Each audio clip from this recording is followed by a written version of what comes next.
Update lang muna tayo guys. Sa ngayon ay meron tayong pinipinturahan na Mio Gravis. Ayan guys, Mio Gravis. Hilamusan natin ito dahil may mga gas-gas na. Ayun, may minasige na. Yung ibang flaring nito ay ayun, nakapatong sa kotse. Naka-primer na rin yan at may mga masilya na. Lilihayin na rin natin yan maya. Ayun.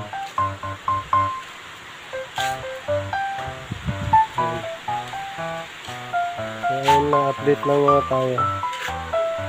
Ang kulay niyan ay matte black.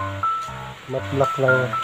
Sandali lang naman yan para pagka nagpintura. Alright, so hanggang dito lang.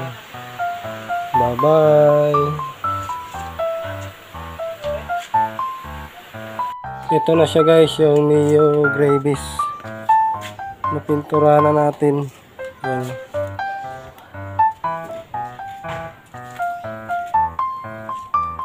Okay na siya. Bali yung ibang flaring ayan.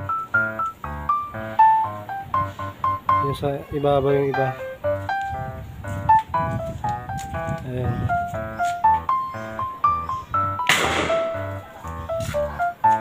Tapos na natin ikakabit na lang. Ito yung box nya, toolbox. Pininturahan na rin natin. Ayan.